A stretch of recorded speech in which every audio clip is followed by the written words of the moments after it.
Muito bom dia. Queria agradecer ao Jorge Marrão e ao Paulo Carmona a oportunidade de moderar este debate e passava desde já a apresentar as pessoas que estão à minha esquerda, a começar pelo Zé Manuel Fernandes, como todos sabemos, o Zé Manuel Fernandes, diretor, publisher, exatamente, do Observador, o professor Agostinho Miranda, fundador da sua Sociedade de Advogados, Miranda e Associados, se não estou em erro, e Ana Pedrosa Augusto, que, sendo também ela especialista em exatamente, em Direito também, faz parte da Iniciativa Liberal e é neste momento candidata pela Iniciativa Liberal em Lisboa. Só uma pequena correção, ainda não faz parte da Iniciativa Liberal. Exatamente, é independente, concorre como independente pela Iniciativa Liberal a Lisboa, correção feita.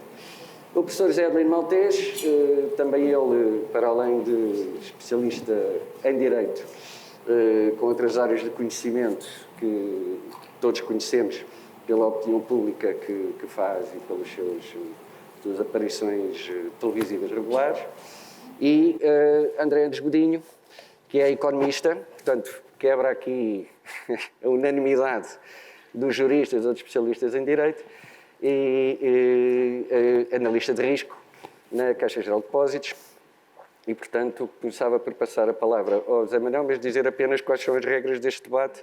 É que, como nenhum dos participantes é especialista na área da saúde, o único pressuposto e a única base de partida que eu pedia na sequência da intervenção de Zé Manuel Fernandes era que os participantes fossem mais pelo caminho daquilo que está em causa neste painel e que é se existiram ou não existiram limitações à liberdade ou às liberdades no contexto da pandemia e menos pelos RFTs e pela vertente, digamos assim, epidemiológica daquilo que é o tema da pandemia. E dito isto, José Manuel, por favor.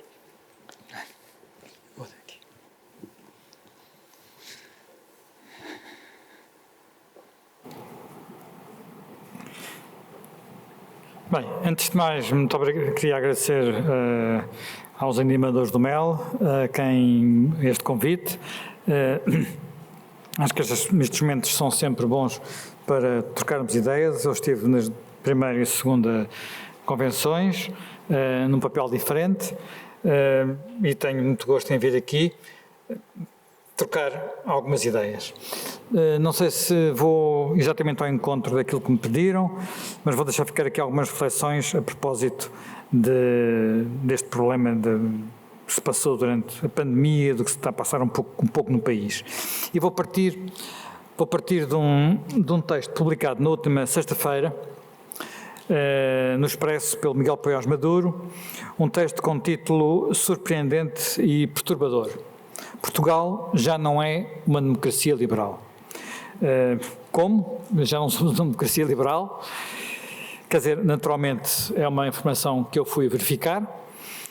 O estudo citado era de um instituto chamado V-Democracy, pertence à Universidade de Gothenburg, e como ele escrevia, de facto, utilizava critérios bastante rigorosos para avaliar o grau de democraticidade de cada país, mais precisamente critérios estabelecidos por um cientista político norte-americano, muito conhecido, Larry Diamond, alguém que já esteve de resto várias vezes em Portugal, a convite do Instituto de Estudos Políticos da Universidade Católica.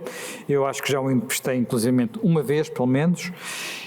E nesse estudo explica-se que Portugal caiu da categoria, para a categoria de democracia eleitoral. E devo dizer que isso não me surpreende. Não fiquei surpreendido ao ver esse resultado. Portanto, em Portugal vota-se e até se vota pouco. De resto, sabemos que as deficiências são muitas. Nunca tivemos uma sociedade civil especialmente forte. Portanto, pelo contrário, a regra, demasiadas vezes, foi o país preferir encostar-se à Corte e depois de se encostar à Corte, encostar-se ao Estado. O mal não é recente, digamos que o mel não é a regra, por assim dizer. Portanto, mantêm-se de resto as regras e criam-se instituições, por exemplo, independentes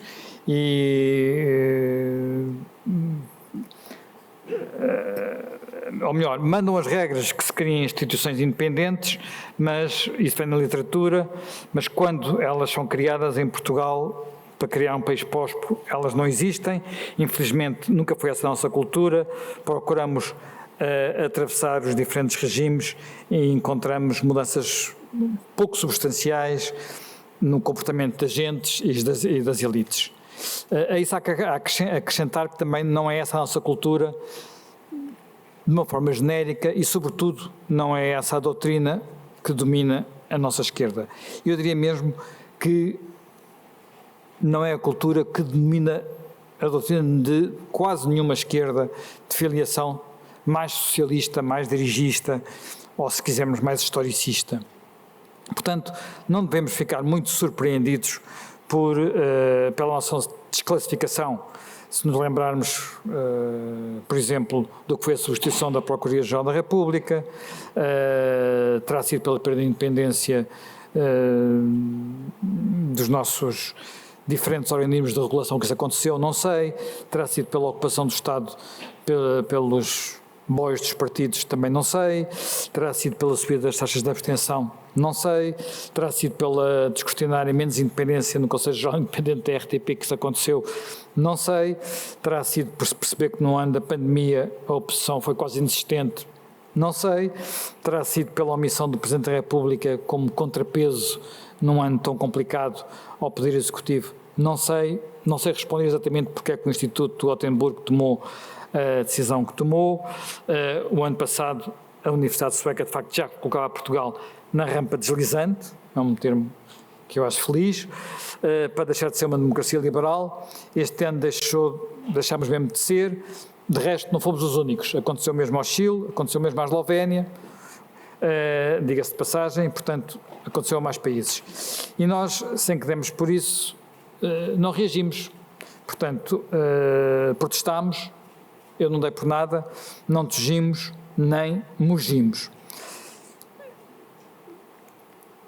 Ficámos surpreendidos, eu não fiquei surpreendido mais uma vez, acho que o ano da pandemia foi, por assim dizer, um ano de medo, um ano de recuo das liberdades. Eu acho que em alguns momentos foi mesmo um ano de autoritarismo, porventura pior que tudo isso, porque foi um ano de cultura submissa e em alguns aspectos mesmo delatora e de respeitinho, portanto, em que tudo isso regressou um bocado e veio das catacumbas para nos atormentar. Eu podia dar muitos exemplos atrás de exemplos do que deveríamos ter discutido mais acesamente no último ano, mas quase calámos, do que deveriam ter sido debates que deviam ter cruzado o mainstream político e mediático e que não cruzaram, foram atirados para as suas margens. Por exemplo, interrogo-me como é que foi possível que um tema tão importante como o tratamento dado ao sistema de ensino, sobretudo destinando aos mais novos, tivesse suscitado tão pouca discussão, sobretudo tivesse mobilizado tão poucos políticos, mas foi o que aconteceu. Surpreende, por exemplo, como foi possível que nos vão chegar tantos milhares de milhões de euros, mas o Governo tivesse achado que 2 semanas de discussão pública fossem quanto bastasse para enriquecer o seu plano de recuperação e resiliência, mas foi o que aconteceu. Isso depois de um primeiro período de debate público, ainda o documento levava o nome de António Costa Silva. Esse período caiu, vejam lá, em agosto, mas ninguém protestou. Na verdade, ninguém se incomodou demasiado, talvez porque ninguém tivesse grande fé e ninguém tenha grande fé no que vai acontecer com a famosa bazuca. Mas, no fim, talvez o pior foi quando, em janeiro, Portugal conheceu os piores números do mundo no que respeita à pandemia. A responsabilidade política pelo descalabro era, a meu ver, mais que evidente. Mais evidente era o caos que se via em muitos hospitais. As taxas de letalidade subiam em flecha para valores nunca antes atingidos, mas tantos erros, para mais servidos com enorme arrogância, não tiveram custos políticos. Não se deu por nada. O país vive mergulhado numa espécie de apatia do inevitável. É apatia, enfim, é uma espécie de, não podia ser de outra forma, no país até já se levanta, pior que isso, no país até já se levantaram vozes contra os que escrutinam, contra os que criticam que pedem silêncio e pedem respeito pelos que estão a trabalhar e se estão a esforçar. Eu acho mesmo que este regresso do respeitinho é um péssimo, péssimo sinal. Em parte, eu acho que isto se compreende. Era sabido que o medo não convive bem com a liberdade, mas hoje podemos acrescentar que o vírus também não convive bem com a liberdade e que com o vírus, como veio o medo que há muito não sentíamos. E com o medo veio uma irracionalidade. E com a irracionalidade veio menos liberdade. Agora, porquê? Ora bem, eu acho que em parte porque há uma obsessão com a saúde. Vivemos uma espécie de obsessão com a saúde que talvez nunca se tivesse vivido em gerações anteriores. Eu vou citar aqui autores, acho que é um reflexo da obsessão, uma obsessão muito moderna com o corpo, uma obsessão que no limite é mais egoísta, bastante mais egoísta, é mais egocêntrica, qualquer outra preocupação que tenhamos com a economia, que tenhamos com o mundo, que tenhamos com outras coisas, quer dizer, parece que entretanto tudo deixou de girar, ficámos obcecados com a doença, que não deixou de haver ditadores, deixou de haver fomes, deixou de haver massacres, só havia Covid. Eu gostava de resto de citar Bernard-Henri Lévy, que disse, num certo ponto da história da humanidade, os nossos contemporâneos passaram a considerar a vida orgânica o bem supremo. É o cumprimento daquilo que previam os filósofos do século XIX, o cumprimento do nihilismo e da técnica. Eu acho que ele tem razão, e é assustador que nesta nossa realidade, e volto a citá-lo, os nossos novos deuses são o corpo e o eu, um eu reduzido ao corpo e ao silêncio dos seus órgãos. Portanto, eu acho que isto, que começa logo em criancinhas, as criancinhas vivem em redomas e que vai até aos mais velhos, provocou uma reação, sobretudo nas nossas sociedades, em Portugal muito especialmente, que fez com que nos fechássemos em casulos e deixássemos o governo e as autoridades fazerem o que entendessem, incluindo nessas autoridades os polícias e até porventura os nossos vizinhos mais delatores. Passou-se com a pandemia e passa-se também com a nossa vida cívica. Há como uma desistência. E quando se chega à altura eu tenho que me dialogar. Porquê? Porquê que é esta desistência? O que é que leva a esta apatia, a este não se importarmos com o que se passa à nossa volta? Não pode ser só a pandemia. Não pode ser só a pandemia. Porque se formos a ver isto a sério, o mal vem de trás. O mal vem de uma certa falta de energia, vem de um cansaço, vem de uma desesperança e temos que encontrar as raízes, temos que encontrar raízes para poder combater esta apatia. Eu vou tentar encontrar uma hipótese possível, porque há, e que parte de uma constatação de que já fomos capazes, de facto, Portugal já foi capaz de virar a volta, dar a volta à história. De facto, já fomos capazes, tal como Sísifo, os portugueses nas últimas décadas já pegaram várias vezes na pedra, já levaram muitas vezes para a montanha, já levaram por ali acima, cerrando os dentes, voltando a subi-la, empurrando-a com as suas mãos e só quase sempre que o fizeram viram novamente a cara a ver por aí abaixo quando julgavam que tudo estava resolvido. Foi a Revolução, foi a descolonização, foi o regresso de quase 1 milhão de portugueses à metrópole, foi ter de ultrapassar a pior recessão, que nessa altura foi de 5,1%, foi a humilhação depois do FMI em 78 e depois em 1983, que ainda foi mais violenta. Foram os anos do resgate da Troika, foram sofridos, mas foram vencidos. Em todos esses momentos, acho que foi possível vencer os desafios. Mas é preciso reconhecer que essa tarefa se tem revelado, cada vez que nós vamos para esses desafios, mais difícil, com mais resistências, com mais problemas. Há quase meio século, sim, já foi há meio século, o regresso dos portugueses que tiveram que abandonar Angola, Moçambique e outras colónias, tinha tudo para ser um colossal desastre, daqueles que deixam marcas por muitas e muitas gerações, e nós, em meia dúzia de anos, absorvemos o choque. 10 anos depois, com a entrada na Comunidade Económica Europeia, quase que foi a euforia. Que contraste, porém, com estes últimos 20 anos. De facto, os últimos 20 anos foram penosos. Não vale a pena perder muito tempo a descrever o que se passou e como, apesar de tudo, já saímos da crise gerada depois de entrar no euro, mas vale a pena notar que nas primeiras 2 décadas do século, recordar isso, porque nunca mais recordar, a nossa taxa média de crescimento foi de apenas 0,5%. Na União Europeia fomos ultrapassados em riqueza por habitante, pela Eslovénia em 2002, por Malta em 2010, pela República Checa em 2011, pela Estónia em 2016, pela Lituânia em 2017. Só ultrapassámos a Grécia, entretanto, em 2011, por razões não boas. E é bem possível que muito brevemente sejamos ultrapassados pela Eslováquia e pela Hungria. É uma questão, enfim, não sei se de 1 ano, 2 anos, é muito para breve. Olhando para trás, para as vezes já levámos a nossa carga montanha acima e depois, num só ano, a nossa economia sofreu outro rude golpe, 5,4%, maior ainda com o golpe de 1974.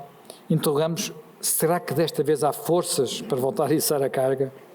Os otimistas olham para as linhas de financiamento europeus e dizem, ok, pá, vamos a isto, haverá muito dinheiro, como houve no tempo das especiarias e do ouro do Brasil, de resto. Mas duvido, no estado em que as coisas estão, que demos melhor uso do que demos nesse tempo, e é mesmo melhor uso do que demos em boa parte dos fundos que já recebemos desde 1986. Se olharmos de novo para trás, o que aconteceu nestes últimos 10 anos, verificamos que as mudanças mais estruturais ocorreram durante a crise e quando não havia dinheiro. Portanto, não foi o dinheiro que nos fez mudar. Aconteceram quando os portugueses perceberam que só podiam contar com eles, não quando podiam ficar de mão estendida à espera do Estado. Portanto, não foi isso que nos fez mudar. Aconteceram num aperto, não com fartura. Em apenas 2 anos apenas, equilibrámos o saldo entre importações e exportações. E na última década, a abertura da nossa economia ao exterior passou de cerca de 70% para 90%. Portanto, foi uma alteração estrutural. Essa foi mesmo estrutural, que devemos ao engenho e à arte de quem percebeu que não podia ficar dependente do mercado interno e foi à procura do mundo. Portanto, virou-se, como se costuma dizer, não é? Vendo em perspectiva, foi um pequeno choque externo, este por necessidade pura e dura de sobrevivência. Mas se olharmos para as nossas últimas décadas, os últimos grandes saltos foram sempre assim. Foram também choques externos. A adesão à EFA na década de 50 e depois o grande choque externo, o segundo choque foi a adesão à Comunidade Europeia, que já não foi tão grande. Agora a questão é, será que a pandemia poderia ser uma nova chicotada, poderia ser um novo choque externo? Desta vez tudo poderia ser mais fácil, portanto o país é mais rico, tem quadros mais qualificados, tem boas infraestruturas, haverá dinheiro para todos. A crise até foi exógena, muitas empresas apenas estiveram como que congeladas, podendo retomar a sua atividade sem danos de maior.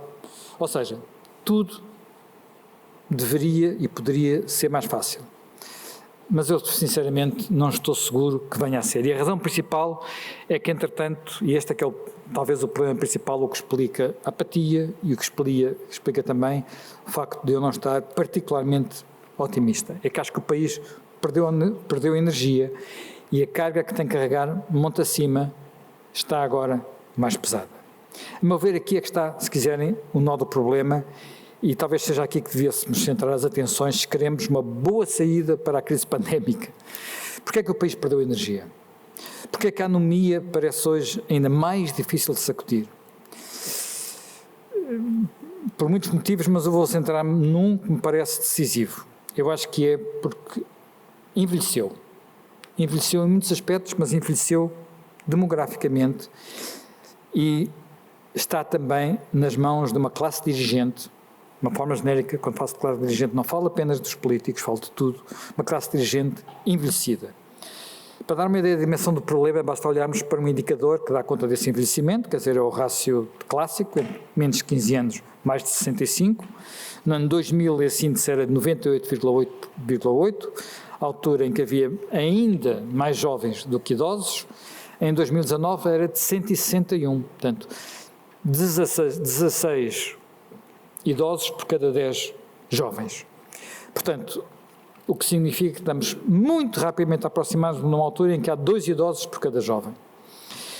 E como este número é algo abstrato, vale a pena olhar para a população ativa, que eu acho que ainda é um indicador mais aterrador, sobretudo para aquela faixa que tem mais energia, mais criatividade e mais inventividade, que eu acho que é aquela que situa mais nervo, entre os 25 e os 40 anos. É nessa altura que as pessoas arriscam, têm mais, por regra, têm mais capacidade de criar coisas novas.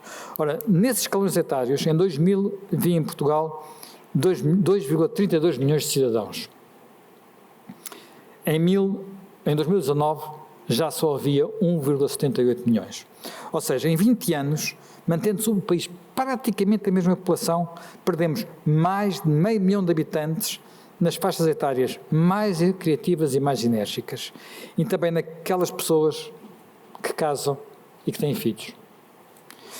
Ao mesmo tempo, onde é que os ganhamos? Ganhamos 600 mil cidadãos entre os que têm mais de 65 anos. Onde é que perdemos ainda mais, se quiserem comparativamente? Perdemos nos alunos matriculados no ensino básico, que no ano 2000, entre o ano 2000 e o ano 2019, perdemos 270 mil alunos matriculados no ensino básico, ou seja, 20% do total. 20% do total. O que é que isto significa?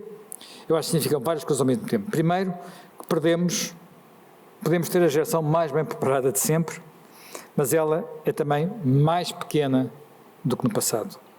E não está a reproduzir-se.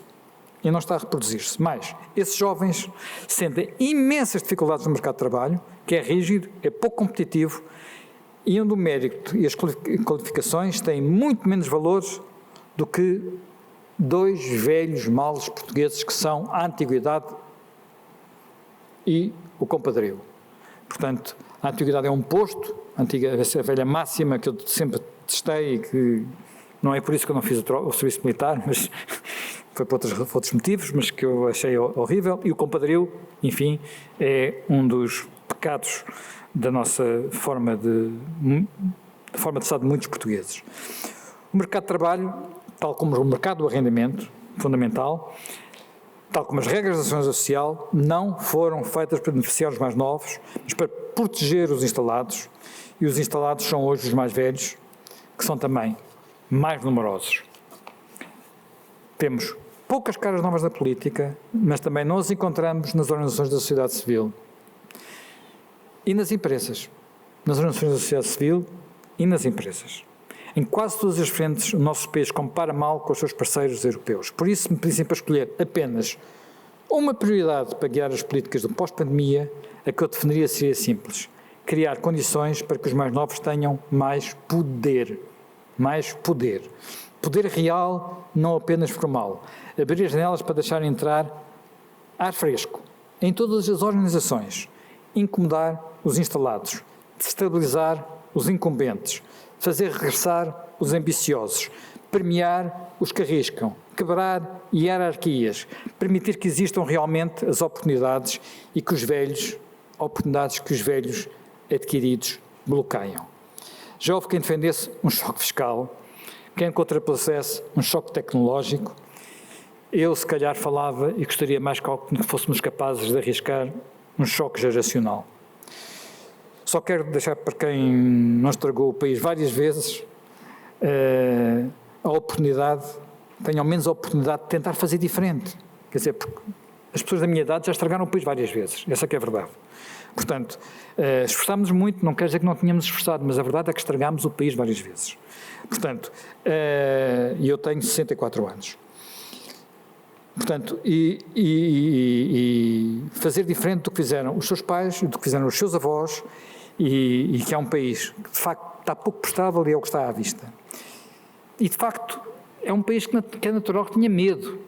As pessoas mais velhas têm medo, as pessoas mais velhas não arriscam, as pessoas mais velhas naturalmente receiam, as pessoas mais velhas delegam e ficam em casa, fecham-se em casa. Vimos isso na pandemia. Em Portugal, pedir uma lógica assim, acho que é quase pedir o impossível. A maioria eleitoral está naturalmente do lado de quem defende o que está e não de quem sonha com o que virá. É óbvio, não é? E é por isso lamento, porque é que estou pessimista. Não podia não estar. Apesar de tudo, há dinheiro. Com o dinheiro podia-se estabilizar o status quo, porque há forma de comprar até algumas boas vontades. O dinheiro tem essa vantagem, dá para comprar boas vontades. Ou melhor, haveria forma de comprar boas vontades se houvesse vontade de arriscar no potencial dos mais novos, em vez de garantir as rendas aos mesmos de sempre. Mas eu acho que, infelizmente, não é por aí que vamos ir, não é esse caminho, como eu diria, de uma democracia que, de facto, é cada vez menos liberal, cada vez mais meramente eleitoral. E uma democracia meramente eleitoral não vai premiar a minoria eleitoral, que são, neste caso os mais novos, aqueles que não têm massa crítica para podermos arriscar. Muito obrigado.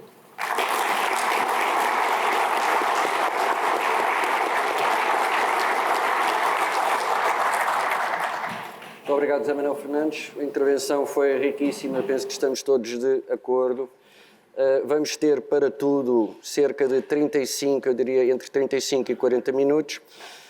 Eu passaria agora a palavra para início ao professor Agostinho Miranda, que há pouco eu não disse, é também presidente da Associação para o Público, Direito e Cidadania, que tem no seu site uma frase que em tudo se adequa também a isto que falamos aqui, e até eu diria mesmo ao próprio conceito do MEL, pelo menos como eu entendo, se me permitem, que é uma frase de Locke que diz: onde acaba a lei, começa a tirania. Passava a palavra. Pode falar daí ou daqui, como entender. Como se sentir mais à vontade. Estou bem aqui. Eu tenho já alguma idade, de modo que tenho que ficar sentado, como diz o José Manuel Fernandes, aliás, jornalista, escritor, polemista, que eu muito aprecio e que leio praticamente todos os dias. Não estou de acordo designadamente com esta grande razão que acaba de descrever brilhantemente para a resignação. Não tenho bem a certeza que estejamos todos resignados. Eu fundei a ProPublica há meia dúzia de meses. Mas já lá vamos. Em primeiro lugar, muito obrigado à organização, na pessoa do Jorge Marrão, por me ter convidado, o que surge sempre como uma surpresa, não que eu seja, enfim, particularmente dado a rótulos ideológicos de esquerda ou direita, mas porque perante a estatura intelectual e até, se quisermos, social de outros convidados, eu fico sempre surpreendido, e é o segundo ano que aqui estou, mas faço com muito, muito gosto. E eu olho para a minha intervenção nesta convenção como uma tentativa de humildemente, iluminar aquilo em que os setores que tradicionalmente são denominados esquerda e direita, em que podem não só trabalhar juntos, como podem construir projetos juntos, podem estar de acordo, podem enfrentar o futuro juntos, porque todos, enfim, sabemos, o risco não está no centrão, tantas vezes descrito de maneira bem imprecisa, o risco está nas franjas da periferia política, à direita e à esquerda, que obviamente vivem ainda ilusões, fantasias que historicamente deram no que deram. E já agora, eu não sou dos que acreditam que a história se repete, eu sou dos que acreditam que para a frente há sempre uma nova história, embora tenhamos que aprender com o passado. Bom, mas foi-me dito que o nosso papel, o papel dos intervenientes, era fundamentalmente comentar a intervenção do, odeio também estes anglicismos, do keynote speaker. E é isso que eu irei tentar fazer. Particularmente difícil, porque é muito, muito difícil, enfim, trazer para a mesa argumentos tão poderosos quanto os de José Manuel Fernandes. Aliás, penso que José Pacheco Pereira muito recentemente sentiu, digamos, a força dos seus argumentos, também da sua retórica, e provavelmente não vamos ouvir resposta àquele brilhante texto. Mas neste domínio de estamos como estamos porque perdemos energia, porque somos velhos, eu, obviamente, é uma questão meramente fáctica e estatística. Claro que sim, estamos velhos e muitos de nós, em que eu me incluo, sentem claramente o declínio alarmante de energia. Mas não pode ser essa a razão principal. Com certeza que será uma das razões.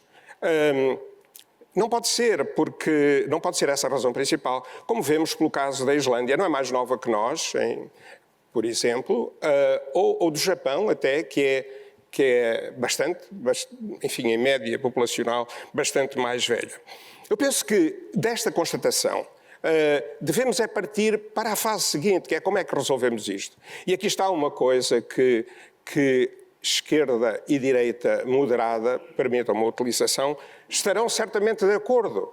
Nós não podemos abrir as nossas fronteiras sem limites, seria suicidário, particularmente nas condições atuais, mas devemos acolher devidamente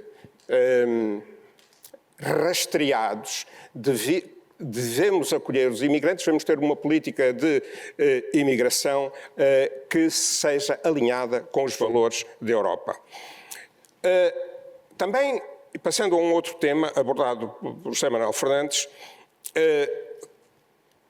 já aqui se ouviu hoje, em tão curto espaço de tempo, duas opiniões completamente opostas, e estamos a falar no âmbito, enfim, de um discurso que se quer pelo menos conservador. Já aqui se disse que a sociedade civil é o que é, muito pouco ativa, muito pouco criativa, muito pouco interventora, e disse o meu querido amigo Jaime Nogueira Pinto, isso também é uma das consequências, das sequelas políticas do tempo do salazarismo. Bom, José Manuel Fernandes diz-nos, não, a cultura, essa é a cultura que domina a esquerda. É capaz de ser uma espécie de anti-sociedade civil, nunca a detetei.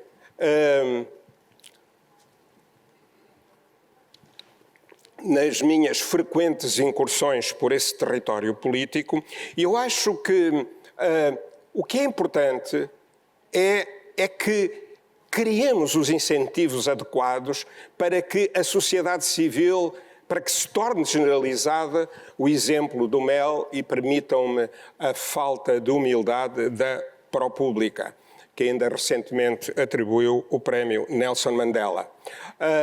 E deve haver incentivos designadamente culturais. E este é um domínio em que eu estou totalmente de acordo com José Manuel Fernandes. Estas batalhas ganham-se no plano da cultura. Eu estou até de acordo com Steve Bannon. Ele disse, quando se chega o momento das eleições e do voto, é demasiadamente tarde. A nossa guerra tem que ser ganha a outro nível, ao nível do que Steve Bannon se chama metapolítica. Eu estou de acordo com Steve Bannon. De facto, ou temos uma mudança cultural, ou há uma influência decisiva sobre conceitos basilares, há quem diga eternos, eu direi pelo menos intemporais, como a família, porque não, a disciplina, a hierarquia. Eu ainda há bocadinho tive a ocasião de contar à minha colega de painel uma situação que se passou entre mim e uma das minhas advogadas, bastante jovem, a quem eu, depois de, com todo o cuidado, ter dito que todos erramos, mas aquele erro detetável, aliás era um erro tipográfico, detetável por qualquer estagiário, não era aceitável. Entregar-me a mim um documento com aquele tipo de erros para eu os corrigir. Dali a pouco tempo eu fui chamado a uma salinha e disseram-me que a minha colega estagiária estava a chorar por ter sido vítima de agressão verbal, posto que se trata de uma pessoa que disse ela, obviamente trata-se, e ela invocou essa circunstância, por ser mulher e brasileira. Azar dos azares, eu sou casado com uma brasileira. Portanto, isto é inaceitável. Obviamente não nos deve levar, penso eu, para a invocação politicamente correto, alimentar a guerra, que é uma guerra séria até nas nossas universidades, que é chamada política de cancelamento. Eu digo guerra cultural, entenda-se, que é absolutamente de levar em linha de conta. Não sei se já esgotei o meu tempo. Muito obrigado. Paro mesmo aqui.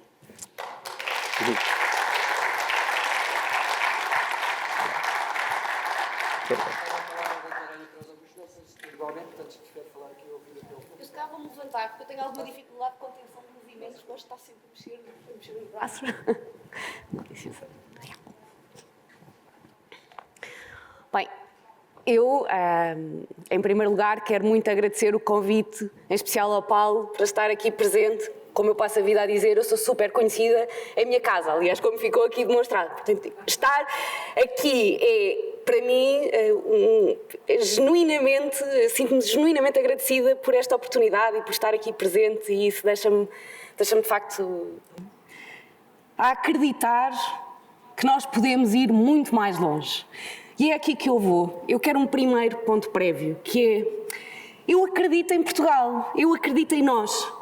E eu quero recusar-me, aliás, eu recuso-me veementemente a aceitar que nós vamos ter este destino, que o nosso destino é um buraco. Eu recuso-me, não sou capaz, não consigo. Nós temos que conseguir uma energia, nós temos que ter energia. E noutro ponto, que para mim se calhar vai chocar muitas pessoas, nós não estamos assim tão mal. Portugal é um bom sítio, Portugal é um bom país. E nós vamos conseguir, daqui para a frente, ser ainda melhor. É esse o nosso papel e é aqui que nós temos que estar.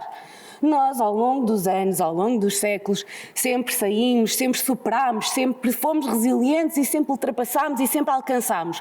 Estamos aqui. Eu sei que se calhar há 40 anos, se eu tivesse nascido onde nasci, nas condições em que nasci, que foram ótimas, atenção, mas provavelmente não estava aqui, não teria recebido este convite, não estava aqui a falar para todos vós. Só isso, para mim, é sinal que nós não estamos assim tão mal. Vamos não ser tão pessimistas, vamos tentar ter um bocadinho de esperança e de otimismo e vamos tentar trazer otimismo às pessoas. Hoje estamos no escuro. Sentimos-nos um bocadinho no escuro. Então, se calhar, eu vou apelar àquilo que é ao nosso âmago, àquilo que é a nossa raiz. E o que eu acho que nós devemos fazer, francamente, isto até pode parecer assim um bocadinho ingênuo e até pode parecer infantil, mas aquilo que nós temos que fazer, parece-me, é devolver às pessoas a capacidade de sonhar. Vamos dar às pessoas a capacidade de sonhar. Em Portugal, nós passamos a vida, e a maioria das pessoas passa a vida, presa no dia-a-dia, presa no seu cotidiano, estão completamente a viver paycheck to paycheck, ordenada a ordenada, à espera do fim do mês. E aquilo que ambicionam, a maioria, é curto. Estamos a falar de uma casa, estamos a falar de um carro. Isto é uma generalização, obviamente, mas é curto. Nós temos que dar mais. Os portugueses, com a sua história, aliás, a história que hoje de manhã já ouvimos e que foi tão bem contada, tão bem indicada e que nos dá a noção do que é, daquilo que nós somos, daquilo que vem a nossa construção, daquilo que está no nosso ADN. E o nosso ADN é um ADN de submissão, de subserviência, de sobrevivência, porque nós passámos a vida a tentar sobreviver. Nós passámos a vida à procura de pão. Quem está à procura de pão não pode ter muito mais ambição e esquece, obviamente, que há mais, que pode haver mais. Quem vive à procura de pão não tem noção de que pode viver e acordar todos os dias e ter a sorte de ter uma profissão que adora e de ter brilho nos olhos por se levantar e ir à vida, ir à luta. É difícil. E principalmente é difícil quando nós temos sucessivos governos, em especial estes cansativos governos de esquerda, que o que querem é perpetuar esta subserviência, esta servidão. Porquê? Porque dá jeito. Porque politicamente dá jeito para continuar, como muito bem disse, porque querem continuar com o poder. Poder pelo poder, só porque sim. Para que, desculpem a franqueza, para que raio é o poder pelo poder? Temos um ego assim tão elevado, temos um ego assim tão grande. O que é que nós conseguimos levar no fim do dia? Chegamos ao leito da nossa morte e dissemos: fui super poderoso, fui super poderosa, yay! Parabéns a nós. O que é isto? Vamos lá devolver o sonho. Como é que se devolve o sonho? Nós esquecemos isto. Claro que se esquecemos isto, e se os portugueses esqueceram o que é o sonho, também esqueceram o que é preciso para chegar ao sonho, para o alcançar. Porque se nós vivemos 8 horas a trabalhar por dia num emprego, na maioria das pessoas que odeia, mais 2 horas a ir de transportes de um lado para o outro, estamos à espera que sejam estas pessoas que estão exaustas, tremendamente cansadas, estamos à espera que elas, assim, sem mais, do nada, quando todos os dias a única coisa que veem é mau, mau, mau, negativo, negativo, negativo, um governo com uma sobranceria tremenda, com uma arrogância imensa, zero confiança nas instituições, que espetacularmente as pessoas conseguem distinguir instituições do Estado. E eu acho que porquê? Conseguem distinguir porque, no fim do dia, e então numa situação como aquela que vivemos agora, o Estado lhes assinou com dinheiro. O Estado deu-lhes dinheiro. Se o Estado dá dinheiro às pessoas, claro, continuam na sua subserviência porque continuam a viver. Têm o seu pão, têm a sua sobrevivência. Mas nós não temos ninguém, e agora vou apelar à direita, uma pessoa que traga o sonho. Vamos parar de ser pessimistas. A direita tem que encontrar uma forma de se unir. E aqui faço eu o apelo. Vamos parar de dizer mal de tudo. Na própria ideia. Se queremos combater, vamos combater. Temos alguém contra quem combater. Agora, quem se levanta, quem faz, é óbvio que está sempre sujeito a escrutínio público. É óbvio que vai sempre ser criticada pelas medidas que encontra. Mas no fim do dia, vamos lá dirigir essas coisas para quem está contra nós, se é que é uma guerra. Porque senão qual é a vontade de uma pessoa se levantar? Se os nossos pares, cada vez que dizemos alguma coisa, ou alguém faz, ou alguém diz, são os nossos próprios pares que deitam abaixo. Então, é claro que nós precisamos de heróis e as pessoas precisam de heróis, mas se nós podemos fazer juntos, vamos lá encontrar o sonho. E esse é o meu apelo. Vamos, cada um de nós, encontrar a nossa responsabilidade, assumir a nossa responsabilidade. Somos nós que somos donos da nossa vida e nós, portugueses, somos donos de Portugal e vamos conseguir avançar. Encontramos a nossa responsabilidade e, com isso, vamos conseguir devolver o sonho às pessoas, porque é isso que nós precisamos. Nós, os mais novos e aqueles que vierem, porque vão fazer de Portugal um sítio melhor e não tenho a menor dúvida. Esse é o meu apelo. Muito obrigada.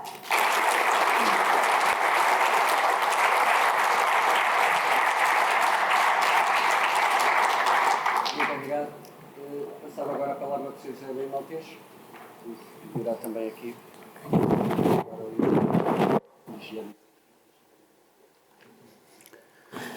Ora, boa tarde a todos. Eu não sei se estou no sítio certo ou se estou no sítio errado, mas, em primeiro lugar, é com muita honra que recebi este convite. Não sou parvo, vi o que vinha. Percebi que isto era um circo, como todos os eventos. Ainda há bocado estava a entrar, quer dizer, estavam não sei quantas televisões, todos ali no bar, para ver quando é que chegava o Passos Coelho. Está ali, olá, Pedro. Daqui a bocado...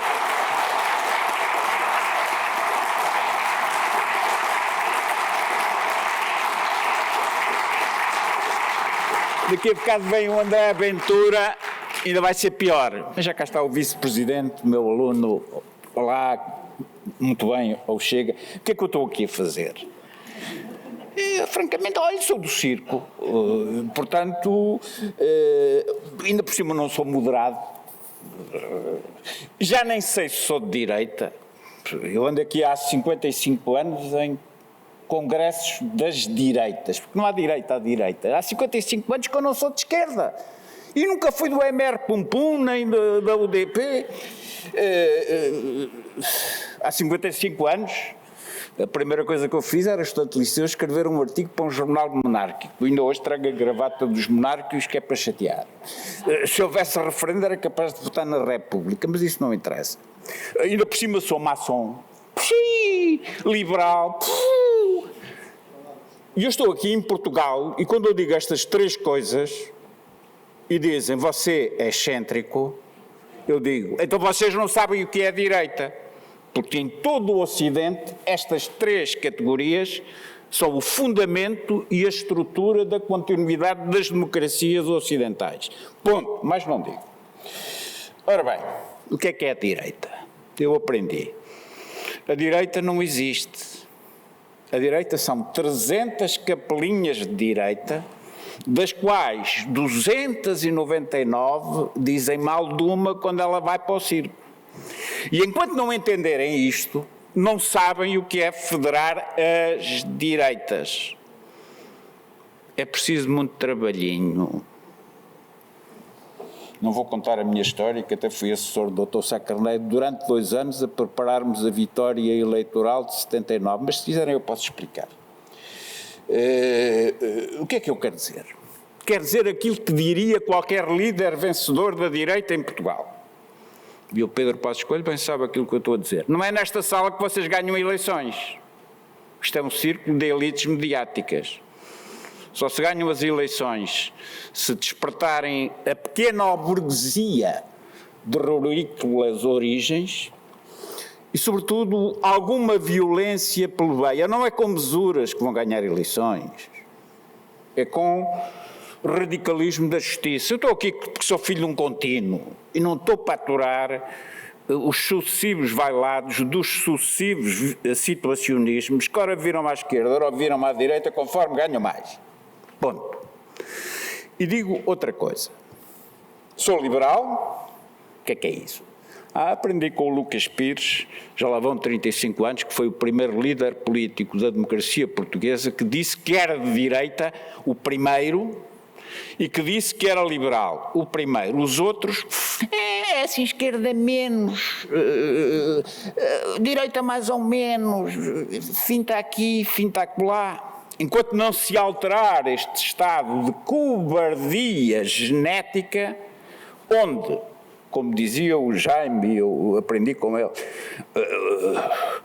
os líderes da direita estão à esquerda do respectivo dirigêncio, dos dirigentes, estes estão à esquerda do respectivo eleitorado e os programas são aquela coisa que nunca ninguém cumpre.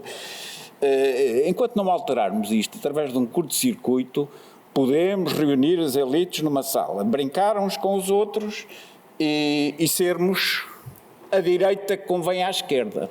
Ponto. Portanto, há muito trabalho a fazer, não é com aquilo que temos hoje que se ganham eleições. Muito menos é dizendo que estamos aqui contra a esquerda, estamos aqui contra os socialistas. Olha, se dizem isto, a certa altura fazem como eu. Eu também sou da não-esquerda e já botei muitas vezes na esquerda, quando a direita me irrita. Várias vezes. E não sei se não estou disponível para isso. Bom, agora não digo mais nada, agora vamos ao tema. 3 minutos. 3 minutos, é fácil. Estado higienista. Uma conquista do século XIX em Portugal, protagonizada no tempo da monarquia liberal pelo Sr. Dr. Ricardo Jorge, recuperada durante a Primeira República, onde ele continuou a ser diretor-geral.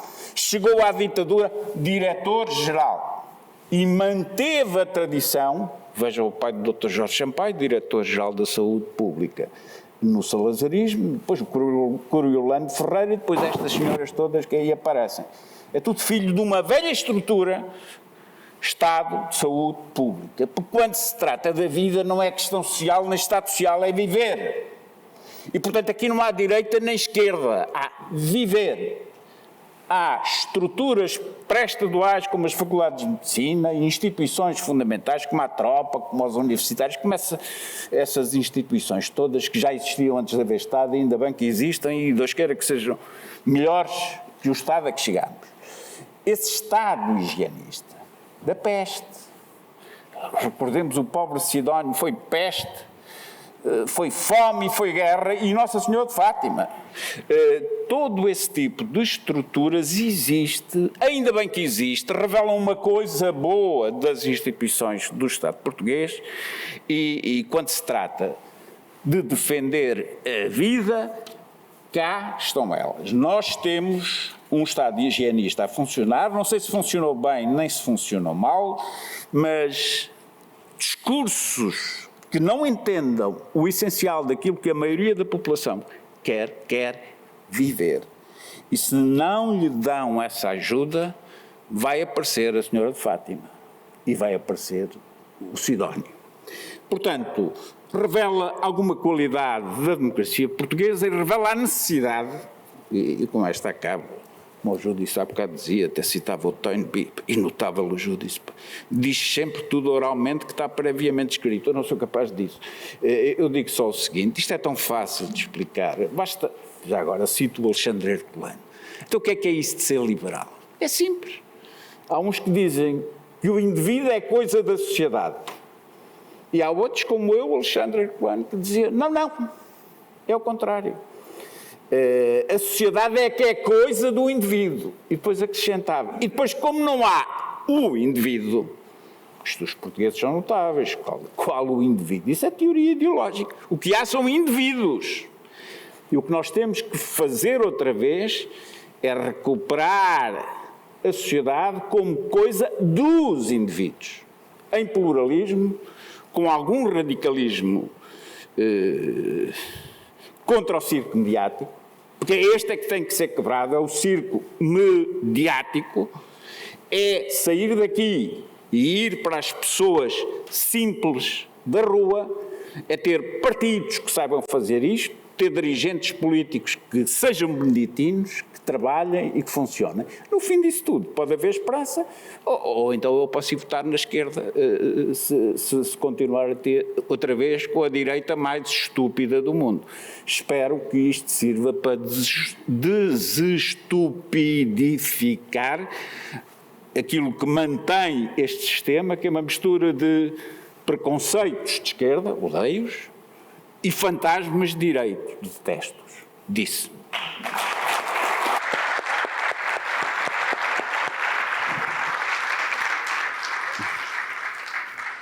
Ora bem, lamentavelmente não haverá uma segunda ronda e, portanto, para concluir, não temos tempo para isso. Quer ver se ainda temos alguns minutos para uma ou duas perguntas do público. Não sei se vou pedir, lamentavelmente a última pessoa a falar tem sempre este ónus, que era pedir, então agora a doutora Andréa Angelim, se poderia vir até... É? Pronto, ok. Bom dia a todos, obrigada Paulo, obrigada Jorge, pela oportunidade de exercer a minha liberdade. Eu gostava, primeiro nota prévia, eu sou membro da Iniciativa Liberal, portanto coloca-me logo num plano ideológico e é essa parte que acaba por ser o meu maior chapéu, mas depois, como sou uma pessoa um bocadinho dinâmica e acho que, de facto, a liberdade não é um fim, portanto a liberdade não é um fim em si mesmo, tem que se praticar e exercitar, porque de outra forma nós perdemos-la. E agora entra também a minha parte, eu tenho 3 chapéus, como diz o Paulo, agora entra a minha parte de chapéu de analista de risco e de economista de formação, em que sou mais crua na análise. Primeiro entra a minha parte mais de razão e só depois é que utilizo a emoção para fazer o check and balance. Portanto, em termos de análise de risco, o que é que eu vejo naquilo que nos aconteceu em 2020? Vejo que efetivamente aconteceu uma doença nova, uma pandemia, e que no início é perfeitamente natural perante o desconhecido que todos nós tínhamos ficado incomodados e bastante preocupados pelo medo, que é o sentimento natural. Nós temos muito mais de animal do que aquilo que nós imaginamos e que queremos aceitar. E é perfeitamente natural que nós nos tenhamos, num primeiro momento, todos juntos, e até se calhar antes das medidas dos governos, protegemos-nos, porque eu acredito no indivíduo, eu não aceito o conceito dos indivíduos. Para mim, os indivíduos não é mais do que a soma individual do bem-estar de cada um. E eu não aceito a média. Não aceito que para eu ter uma soma aparentemente otimizada, porque a média é mais ou menos regular, estou claramente a prejudicar um. Não sei qual é o critério, porque depois isto também é bastante subjetivo, para estar a beneficiar outro. Acho que isso reduz a eficácia, reduz o nível de exigência e acho que permeia precisamente a preguiça, o absentismo e o ócio, etc. Voltando ao tema, eu tenho que me focar porque tenho tanta coisa para dizer e acho que tenho tão pouco tempo, não é? Mas pronto. Voltando ao tema em relação aqui ao que nós vimos em termos de comportamento. Portanto, num primeiro momento, perfeitamente natural, eu própria também questionei, só que depois o que é que acontece? Há uma evolução, começa a acontecer a realidade, portanto, há dados, já não é planos ideológicos ou questões emotivas, ou mesmo até planos, programas informáticos que vão criar expectativas ou estatísticas, não, começa a haver dados e, como acredito no indivíduo, que começa a se informar e obter informação e começa a questionar, que eu acho que é isso que falta muito na nossa sociedade, que eu acredito que todos nós somos, portanto, seres pensantes, mas, de facto, o medo, aquele medo inicial, como foi dramatizado, e eu acho que aí tenho muita pena do desempenho da comunicação social, que ainda estou para ver qual é que vai ser a análise e o escrutínio que vamos fazer, porque acho que teve um caminho errático, porque não premiou o debate, nem precisamente o surgimento de outras visões, outras opiniões que podiam estar profundamente erradas, mas não se combatem opiniões erradas cancelando as pessoas. Não, é ouvir. E também não é combater pessoas erradas a dizer não, podes falar, mas eu vou-me embora. Porque isso não acrescenta rigorosamente nada. E o que a comunicação social realmente fez, e aí sou bastante crítica e lamento, foi, não vou entrar aqui por que razão, porque também quem sou eu, mas premiou ou deu palco a um determinado nível de discurso, efetivamente assente no medo, e foi sucessivamente ignorando ou contornando vozes diferentes, opiniões diferentes, nomeadamente internacionais. O que é que acontece? Ora bem, o medo cancela a razão e altera a percepção de realidade. Eu, quando faço análise de risco, não posso ter medo.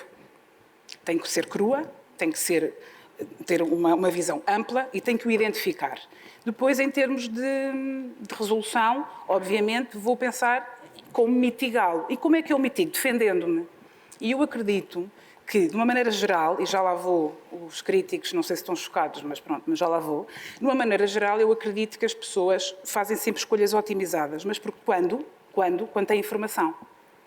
É natural que se eu tenho uma informação parcial eu não escolho bem, ou se tenho pouca opção de escolha, não escolho bem, estou a ser tendência, portanto, tenho um pastor que me está a encaminhar para aquele monte de erva e está-me a esconder uma erva muito mais verdejante. Portanto, eu rejeito isto porque eu acho que é importante abrir o espectro e é precisamente pelo debate, pelo confronto, e é isto que eu também tenho crítica a cada um de vós, porque eu não sei se cada um de nós realmente tem hoje em dia a coragem de voltar a falar e fazer o escrutínio, que é nosso dever de cidadão, é nosso dever. Não somos nós que andamos a servir o Estado, é o Estado que nos serve a nós.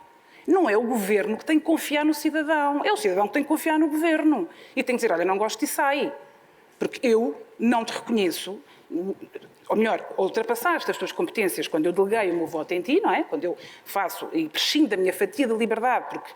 E pronto, entramos aí na parte ideológica, mas é verdade, eu acredito que voluntariamente, vou já terminar, voluntariamente, todos nós, quando entregamos uma fatia da liberdade, que é o nosso bem mais precioso, porque é esse que nos permite, é a liberdade que nos permite lutar pela nossa felicidade. E isso para mim é um valor incondicional. São os 3 valores negativos que eu acho que são absolutamente incondicionais e que o Estado tem o dever de os proteger e a obrigação. A paz, a liberdade e a felicidade.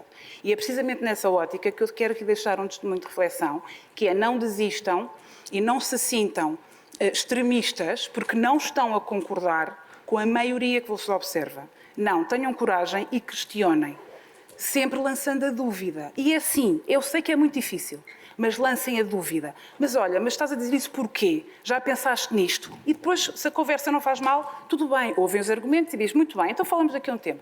É muito importante, porque todos nós fazemos parte disto. Todos nós somos cúmplices, estamos a entrar num caminho de servidão voluntária e esta cumplicidade do silêncio vai ter um preço. E eu acabo sempre com a minha frase, não é? Atenção que estamos todos, os chapos estão mornos, não é? A água está tépida, atenção que o lume está ligado. E nós temos que ter e ver esse risco. Obrigada.